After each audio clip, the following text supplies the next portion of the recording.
약국에서 단백질 섭취를 권하면 정말 많은 분들께 이런 질문을 받습니다. 단백질은 근육 만들려고 챙겨 먹는 거 아닌가요? 여러분도 혹시 그렇게 생각하고 계셨나요? 하지만 단백질은 운동하는 사람만이 아니라 사실 우리 모두에게 남녀노소 누구에게나 꼭 필요한 영양소입니다. 특히 나이가 들수록 우리 몸의 근육은 자연스럽게 줄어들고 면역력도 떨어지기 쉬운데요. 이때 식단에서 단백질을 놓치게 되면 몸이 쉽게 피로해지고 어딘가 다쳐도 회복이 느려질 수밖에 없어요. 그렇다면 그럼 단백질을 무조건 많이 먹으면 되겠구나 하고 생각하실 수도 있겠죠? 사실은 그렇지 않습니다. 양보다 훨씬 더 중요한 게 바로 어떤 단백질을 먹느냐이거든요. 오늘은 제가 약사로서 우리 식탁 위에서 쉽게 찾을 수 있는 최고의 단백질 음식 10가지를 식물성과 동물성으로 나누어 소개해 드릴게요. 영상을 끝까지 보시면 어떤 단백질 음식을 먹어야 하는지 확실히 감이 오실 겁니다. 먼저 단백질을 왜 중요하게 생각하는지부터 간단히 짚고 넘어갈게요. 단백질은 우리 몸의 벽돌과도 같습니다. 근육, 피부, 머리카락, 호르몬과 효소까지 단백질 없이는 아무것도 만들어지지 않죠. 몸에 단백질이 부족하면 괜히 기운이 없고 상처가 잘 아물지 않는 이유가 바로 여기에 있습니다. 또 단백질을 이야기할 때 빼놓을 수 없는 개념이 바로 단백질 이용률인데요. 쉽게 말해서 내가 먹은 음식 속 단백질이 얼마나 잘 흡수돼서 실제로 내 몸에서 알차게 쓰이는가를 뜻하는 거예요. 보통 동물성 단백질은 대체로 이용률이 높고 식물성은 다소 낮지만 발효나 가공을 거치면 훨씬 좋아집니다. 마지막으로 주의할 점이 있어요. 혹시 단백질을 챙겨 드신다고 닭가슴살 소세지에 흰빵 이렇게 드시나요? 이런 가공 단백질과 정제 탄수화물의 조합은 오히려 우리 몸을 피곤하게 만들고 체중을 늘릴 수 있어요. 또 단백질이 무조건 좋다고 너무 많이 먹으면 우리 몸에서 쓰고 남은 단백질은 전부 지방으로 바뀌어서 간에 쌓입니다. 바로 지방간이죠. 그래서 전문가들은 하루 총 섭취 열량의 약 25% 전후를 단백질로 채우는 게 가장 무난하다고 말합니다. 그럼 이제 본격적으로 우리 식탁을 건강하게 채워줄 단백질 음식들을 살펴볼까요? 먼저 식물성 단백질 5가지부터 시작하겠습니다. 첫 번째는 바로 대두입니다. 채식하시는 분들의 식단에 절대 빠지지 않는 대표 주자죠. 그냥 콩으로 먹는 것보다 두부나 된장, 템페처럼 발효된 형태로 먹으면 우리 몸의 흡수율이 훨씬 좋아져요. 무엇보다 콜레스테롤 걱정이 없고 포화지방이 적어서 혈관 건강에도 아주 유리합니다. 특히 대두에 들어있는 이소플라본 성분은 식물성 에스터르건으로 여성 건강에 좋은 영향을 주는 것으로도 잘 알려져 있죠. 이소플라본 하루 권장 섭취량은 약 25에서 50mg 정도로 삶은 데도 2에서 3숟가락이나 두부 한 모를 먹는 양이면 충분합니다. 이렇게 일상 식사에서 간단히 챙길 수 있다는 점도 큰 장점이에요. 두 번째 식물성 단백질은 바로 콩류입니다. 렌틸콩이나 병아리콩처럼 대두를 제외한 다양한 콩들을 말하는 건데요. 이 콩들이 정말 좋은 이유는 단백질은 기본이고 식이섬유가 엄청나게 풍부하다는 점이에요. 그래서 밥에 콩을 넣어 먹으면 혈당도 천천히 오르고 포만감이 오래가서 든든한 거죠. 그 중에서도 제가 특히 추천하는 건 바로 렌틸콩입니다. 조리 시간도 짧고 소화도 잘 돼서 바쁜 현대인에게는 이만한 단백질 공급이 또 없습니다. 그럼 렌틸콩은 얼마나 먹으면 좋을까요? 익힌 상태로 하루에 약 80에서 100g, 밥 공기로는 반 공기, 손 한 줌 정도가 딱 적당합니다. 이걸 한 번에 다 드시기보다는 아침이나 점심에 샐러드나 스프에 곁들이는 식으로 조금씩 나눠 드시는 게 소화도 잘 되고 영양 흡수에도 훨씬 유리하죠. 세 번째는 검은콩입니다. 검은콩이 특별한 이유는 우리 몸이 스스로 만들어내지 못하는 필수 아미노산을 포함해서 무려 20가지 아미노산을 모두 갖추고 있기 때문이에요. 특히 근육을 만드는데 아주 중요한 류신이라는 성분이 풍부하고요. 껍질에는 안토시아닌이라는 강력한 항산화 성분이 들어있어서 노화 방지에도 도움을 줍니다. 게다가 검은콩 단백질은 혈당 조절이나 체지방 관리에도 긍정적인 영향을 준다는 연구가 있습니다. 그래서 운동을 하는 분들뿐 아니라 대사 건강이 걱정되는 분들에게도 추천할 수 있어요. 검은콩의 하루 권장 섭취량은 약 30에서 50g 정도입니다. 이는 삶거나 찐 검은콩을 기준으로 종이컵 반컵 분량이나 어른손 한 줌 정도의 양입니다. 간편하게는 밥에 검은콩을 섞거나 콩자반으로 매일 한 끼 정도 포함시키면 충분합니다. 네 번째는 고소한 견과류입니다. 단백질 함량이 아주 높진 않지만 불포화 지방과 섬유질을 함께 제공한다는 점에서 장점이 큽니다. 식물성 단백질이 부족하기 쉬운 식단에 균형을 맞춰주고 혈당 상승을 완화하며 심혈관 건강을 지키는데 도움을 줍니다. 입이 심심할 때 과자 대신 아몬드나 땅콩 한 줌 드셔보세요. 땅콩은 포만감이 커 체중 관리에 유리합니다. 아몬드는 섬유질과 비타민 E가 풍부해 피부와 혈관 건강에 도움을 주죠. 땅콩과 아몬드의 하루 권장 섭취량은 약 30g, 즉 한 줌 분량이 적당합니다. 이는 땅콩은 약 20에서 30알, 아몬드는 약 23알 정도에 해당하며 칼로리가 높으니 과다한 섭취는 피하는 게 좋습니다. 견과류는 소량으로도 영양 밀도가 높기 때문에 적당히 먹는 게 가장 건강하게 즐기는 방법입니다. 다섯 번째 식물성 단백질은 바로 씨앗류입니다. 호박씨나 아마씨 같은 작은 씨앗들이죠. 작은 알갱이지만 단백질, 섬유질, 건강한 지방까지 동시에 들어있는 고밀도 영양식품입니다. 특히 식물성 오메가3와 미네랄이 풍부해서 심혈관 건강과 면역력 강화에 긍정적인 역할을 합니다. 호박씨는 아연이 많아 면역력은 물론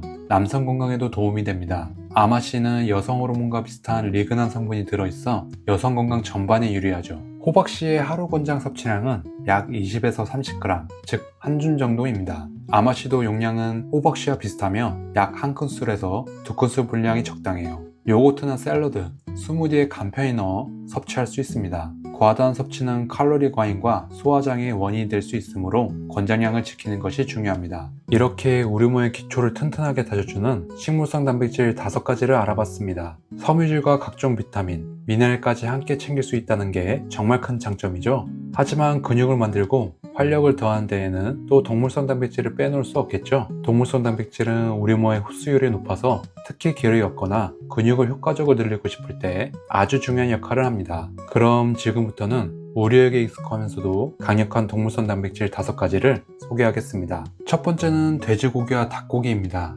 가장 대표적인 동물성 단백질이죠.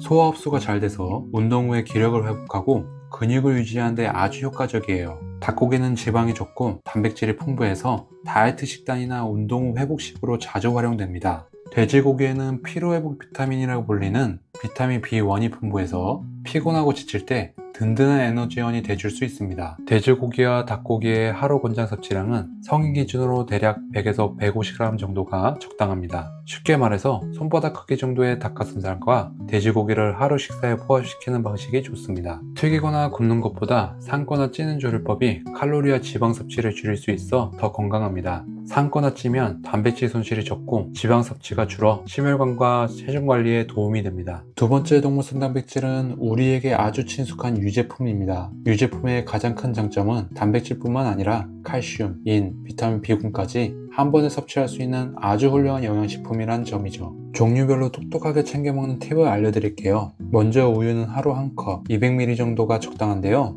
혹시 우유가 잘 안 맞는 분들은 유당이 제거된 락토프리 우유를 선택하시면 부담없이 즐길 수 있습니다. 다음으로 요거트는 발효 과정을 거쳤기 때문에 장 건강에 좋은 유산균까지 섭취할 수 있는 일석이조의 식품이에요. 이건 일반 컵으로 하루 한 잔 정도를 추천합니다. 마지막으로 치즈는 단백질이 소화되기 쉬운 형태이고 칼슘과 함께 뼈와 치아 건강을 지켜주죠. 특히 신선한 생치즈나 좋은 풀을 먹고 자란 소의 원유로 만든 제품을 고르시면 더 좋습니다. 양은 슬라이스 치즈 기준으로 하루 한두 장이면 충분해요. 세 번째는 생선입니다. 생선은 단백질 함량이 높을 뿐 아니라 아주 특별한 영양소인 오메가3, 즉 EPA와 DH가 풍부하다는 장점이 있어요. 이 성분은 염증 반응을 줄이고 뇌와 신경 건강을 지켜주는데 큰 도움이 됩니다. 흰살 생선은 지방이 적어 소화 부담이 없고 다이어트에 좋아요. 그리고 고등어 같은 등푸른 생선은 심혈관 질환 예방에 효과적이라 성장기 아이들부터 어르신들까지 모두에게 권장되는 최고의 단백질입니다. 하루 권장량으로는 손바닥 크기 정도인 100에서 150g의 생선 1인분을 기준으로 주 2에서 3회 섭취하는 식단이 가장 건강에 이상적입니다. 이때 오메가3 지방산이 풍부하고 수은 함량이 낮은 연어, 고등어,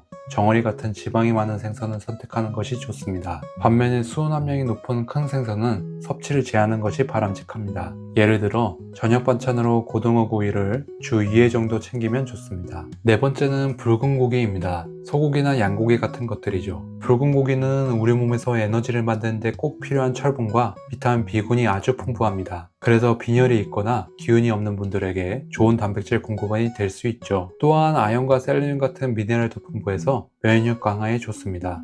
소고기와 양고기의 하루 권장 섭취량은 약 70에서 100g으로 손바닥 크기 정도의 살코기 양이 적절합니다. 다만 포화지방 함량이 높을 수 있기 때문에 살코기 위주의 적절한 양을 섭취하는 것이 좋아요. 지방 섭취를 줄이기 위해 튀기거나 불필요한 기름을 많이 사용하는 조리법보다 구이, 찜, 삶기 등 저지방 조리법을 선택하는 것이 좋습니다. 마지막으로 소개할 단백질 음식은 우리에게 가장 친숙한 달걀입니다. 달걀은 흔히 완전식품이라고 불릴 만큼 영양 구성이 아주 균형 잡힌 대표 단백질 식품이에요. 흰자에는 소화 흡수가 잘 되는 단백질이 들어 있습니다. 노른자에는 필수 지방산과 각종 지용성 비타민은 물론이고 뇌세포를 건강하게 만드는 콜린이라는 성분까지 풍부하죠. 그래서 흰자와 노른자를 꼭 같이 드셔야 이 모든 영양소를 온전히 흡수할 수 있습니다. 특히 달걀은 우리 몸이 잘 흡수해서 알차게 사용하는, 즉 단백질 이용률이 높아서 근육 합성과 회복에 특히 효과적이에요. 그래서 성장기 어린이부터 나이가 든 어르신까지 누구에게나 권장할 수 있습니다.